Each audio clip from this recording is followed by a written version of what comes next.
Selamat datang kembali di Lampor Channel. Semoga kalian sehat-sehat ya. Mari kita bercerita. Di Desa Sukarame, setiap kali malam tiba, warga selalu menutup pintu rapat-rapat, takut mendengar bunyi yang telah menjadi mimpi buruk mereka. Derit roda kereta dorong tua yang melintasi jalan desa. Tidak ada yang tahu siapa atau apa yang mendorongnya. Tetapi yang pasti, setiap kali suara itu terdengar, selalu ada sesuatu yang hilang keesokan harinya. Entah itu barang, ternak, atau bahkan nyawa. Namun, semua berubah ketika seorang pemuda desa menemukan rahasia yang tersembunyi di balik gubuk tua di tepi hutan.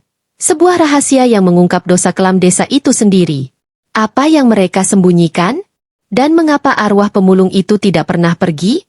Sebelum kita mulai, mari kita mengobrol sebentar di kolom komentar. Kami ingin tahu apa yang kamu pikirkan tentang cerita ini. Dan jangan ragu untuk tinggalkan komentar. Walaupun hanya sekedar menuliskan asal kotamu dan bagikan pengalaman, atau cerita yang pernah kamu dengar di kolom komentar, atau ide-ide konten yang menarik dan mistis yang ingin kamu ketahui lebih dalam. Di sebuah desa terpencil di Banyuwangi, tepat di pinggir hutan lebat, terdapat sebuah kampung kecil bernama Desa Sukarame. Desa itu hidup tenang meskipun jauh dari keramaian kota. Namun, suasana berubah mencekam sejak kejadian misterius yang menimpa salah seorang warga desa. Desa itu pernah menjadi tempat tinggal seorang pemulung bernama Pak Sumadi. Ia hidup sendiri di sebuah gubuk reot di tepi hutan. Pak Sumadi dikenal sebagai sosok yang pendiam, jarang bergaul dengan warga, dan sering terlihat mengais sampah hingga larut malam. Ia sering membawa pulang barang-barang bekas yang tak berharga, dan tak jarang pula warga mencemooh serta menjauhinya. Pak Sumadi dianggap aneh dan terkadang menjadi bahan ejekan anak-anak desa.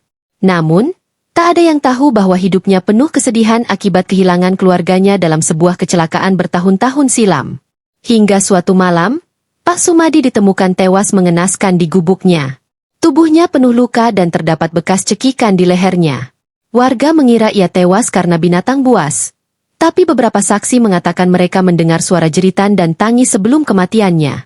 Anehnya, sejak kematian Pak Sumadi, berbagai kejadian aneh mulai terjadi di desa itu. Awalnya, kejadian tersebut hanya berupa suara-suara aneh di malam hari. Suara seperti derit kereta dorong dan gemerincing botol kaca sering terdengar, seolah-olah ada seseorang yang memulung di tengah malam. Namun, suara itu selalu berasal dari arah yang tak terlihat oleh warga. Ketika mereka mencoba mencari sumber suara, yang ditemukan hanyalah jejak roda berkarat yang mengarah ke hutan. Semakin lama, kejadian itu semakin mengerikan. Warga mulai melihat bayangan seorang pria tua dengan tubuh membungkuk, mendorong kereta dorong di jalanan desa. Beberapa warga yang mencoba mendekat mengaku mencium bau anyir darah dan melihat sosok itu menoleh ke arah mereka dengan wajah hancur penuh luka. Salah satu warga, Pak Surya, bercerita bahwa ia pernah melihat sosok itu berdiri di depan rumahnya sambil memandang tajam ke arahnya.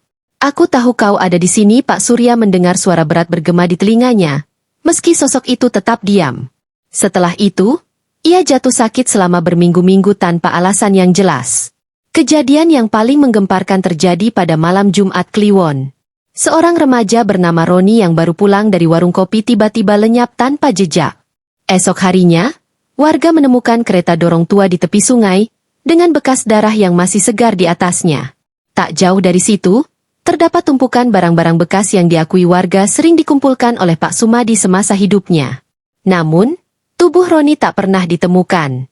Kisah ini membuat warga ketakutan. Mereka mulai melakukan berbagai ritual untuk mengusir roh jahat, dari mengundang dukun hingga menggelar doa bersama. Namun, semua usaha itu tak membuahkan hasil. Arwah Pak Sumadi seolah tak mau pergi. Beberapa orang percaya bahwa arwah Pak Sumadi masih merasa marah dan sakit hati atas perlakuan warga semasa hidupnya. Mereka yang merasa pernah mengejek atau mengabaikan Pak Sumadi menjadi lebih waspada, takut menjadi korban selanjutnya. Di tengah rasa takut itu, seorang pemuda bernama Andri, yang dikenal pemberani, memutuskan untuk mencari tahu kebenaran. Ia percaya bahwa ada sesuatu yang membuat arwah Pak Sumadi tidak tenang. Bersama temannya, Wahyu, mereka pergi ke gubuk tua Pak Sumadi pada malam hari, meskipun warga melarang mereka. Gubuk itu terasa lebih dingin dari biasanya. Udara di dalamnya begitu berat, dan aroma busuk menyengat hidung. Mereka menemukan sebuah kotak kayu tua yang tersembunyi di bawah lantai. Di dalam kotak itu terdapat foto keluarga Pak Sumadi, beberapa surat, dan sebuah catatan harian. Dalam catatan itu, terungkap bahwa Pak Sumadi sebenarnya adalah korban fitnah. Ia dituduh mencuri barang milik salah satu warga kaya di desa, sehingga ia dikucilkan oleh masyarakat. Padahal, ia tak pernah melakukan kejahatan itu. Bahkan, barang-barang yang ia kumpulkan sebenarnya digunakan untuk membuat kerajinan tangan, yang rencananya akan ia jual demi memperbaiki kehidupannya. Andri dan Wahyu membawa kotak itu ke tengah desa dan memanggil para tetua. Mereka membaca isi catatan tersebut di hadapan warga, dan semua orang terdiam dalam penyesalan. Warga akhirnya menyadari bahwa perlakuan mereka selama ini telah membuat Pak Sumadi meninggal dengan rasa sakit hati yang mendalam. Malam itu juga, warga desa menggelar doa bersama di makam Pak Sumadi. Mereka meminta maaf dan berjanji untuk tidak lagi merendahkan orang lain. Setelah ritual itu, kejadian aneh mulai mereda. Namun, beberapa warga percaya bahwa arwah Pak Sumadi masih ada di sekitar desa, mengawasi mereka yang melupakan janjinya. Desa Sukarame kembali tenang. Tapi bayangan kereta dorong tua dan suara gemerincing botol kaca masih menjadi mimpi buruk bagi mereka yang pernah menyakiti Pak Sumadi.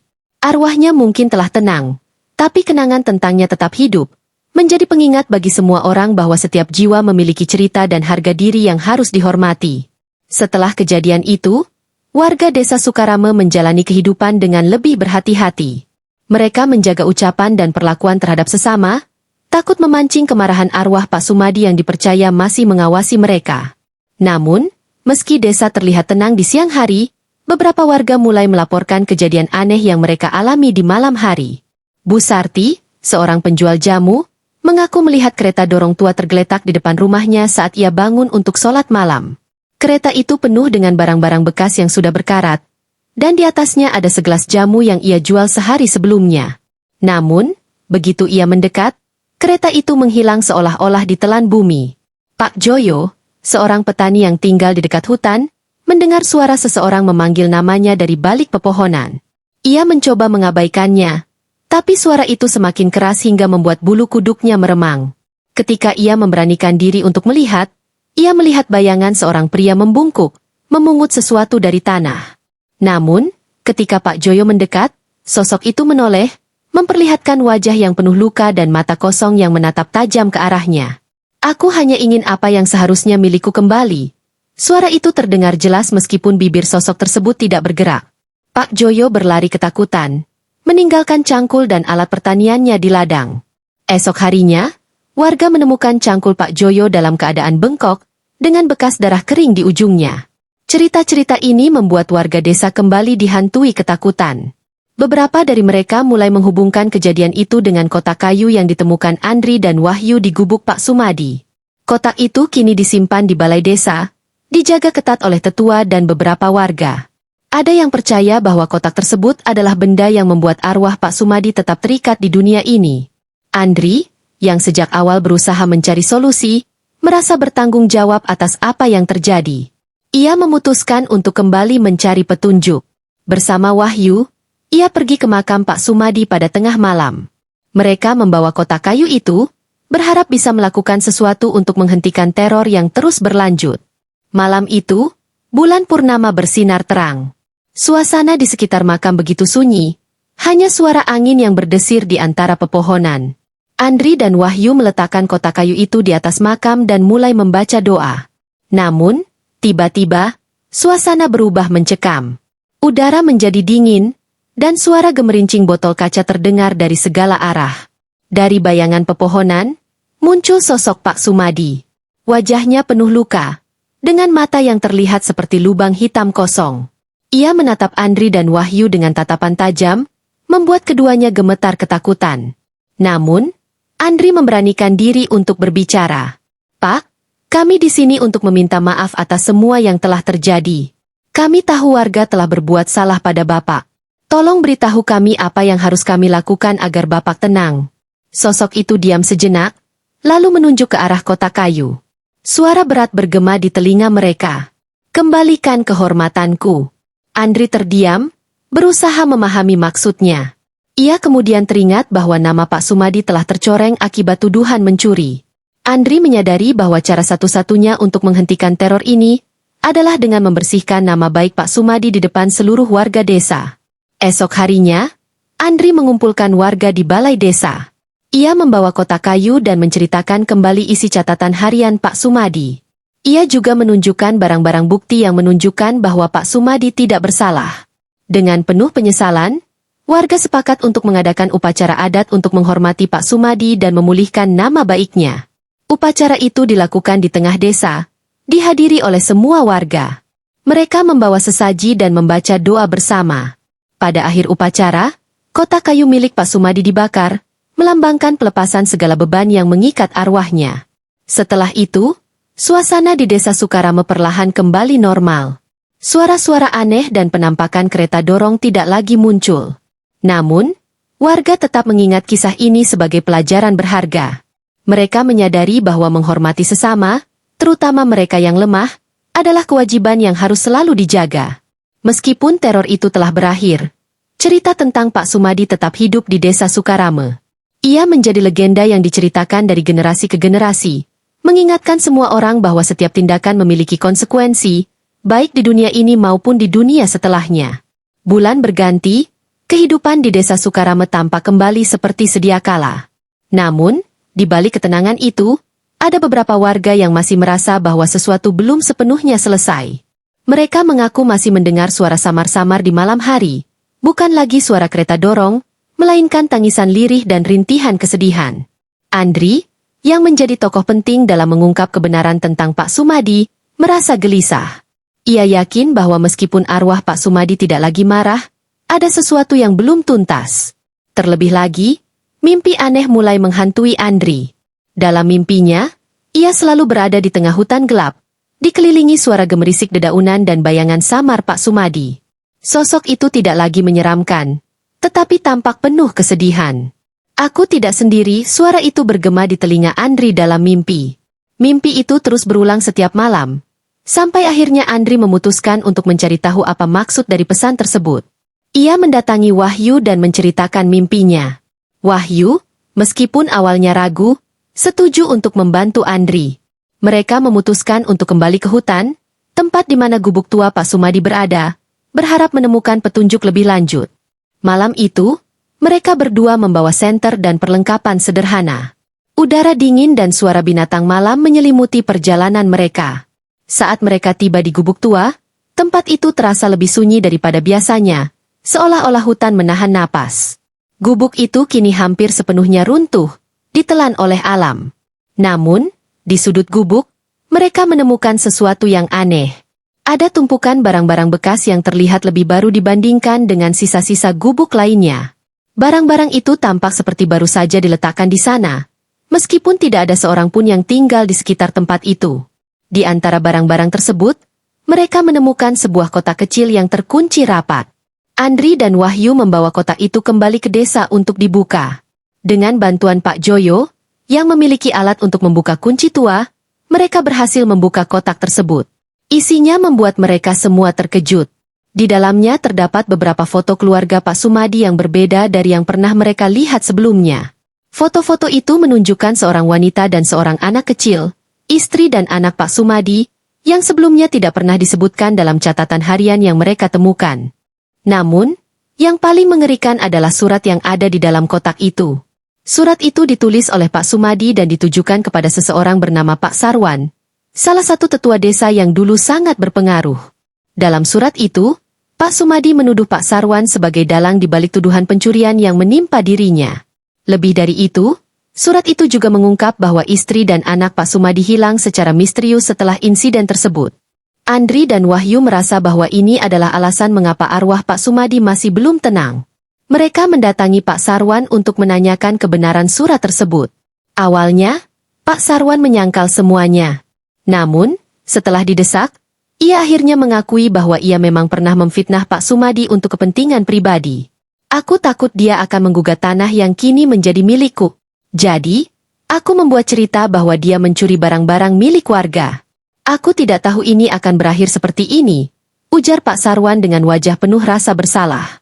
Namun, tentang istri dan anak Pak Sumadi, Pak Sarwan bersumpah bahwa ia tidak tahu apapun. Mereka hilang begitu saja setelah insiden fitnah itu. Malam itu, Andri, Wahyu, dan beberapa warga lainnya memutuskan untuk pergi ke hutan lagi, Kali ini lebih dalam, berharap menemukan petunjuk tentang keberadaan keluarga Pak Sumadi. Dengan bantuan warga yang lebih tua, mereka mencari area-area yang dulu mungkin menjadi tempat tinggal atau persembunyian. Di tengah pencarian, mereka menemukan sesuatu yang mengerikan. Sebuah kuburan dangkal tersembunyi di antara akar-akar pohon besar. Di dalamnya terdapat 2 kerangka, satu milik orang dewasa dan satu lagi milik anak kecil. Setelah diteliti, warga yakin bahwa itu adalah kerangka istri dan anak Pak Sumadi. Kabar penemuan itu menyebar cepat ke seluruh desa. Warga kembali menggelar upacara besar untuk menguburkan keluarga Pak Sumadi dengan layak di sebelah makamnya. Pak Sarwan, yang merasa sangat bersalah, akhirnya mengakui dosa-dosanya di hadapan seluruh warga dan meminta maaf. Namun, rasa bersalah itu terus menghantui dirinya, hingga beberapa bulan kemudian ia ditemukan meninggal dalam tidurnya. Sejak keluarga Pak Sumadi dimakamkan bersama, tidak ada lagi kejadian aneh di desa Sukarame. Namun, warga percaya bahwa arwah keluarga itu kini benar-benar tenang, meski bayangan kereta dorong tua di bawah sinar bulan tetap menjadi cerita yang diceritakan dari generasi ke generasi. Bagi Andri dan Wahyu, kejadian ini menjadi pelajaran hidup yang tidak akan pernah mereka lupakan. Desa Sukarame kembali damai, tetapi kenangan tentang Pak Sumadi dan keluarganya tetap hidup sebagai pengingat akan pentingnya kebenaran, keadilan, dan rasa hormat terhadap sesama. Beberapa tahun berlalu setelah peristiwa mengerikan di desa Sukarame.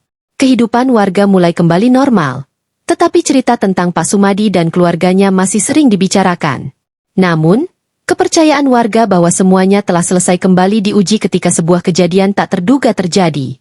Suatu malam, seorang pemuda desa bernama Iman yang bekerja sebagai penebang kayu mendapati dirinya tersesat di hutan setelah larut bekerja.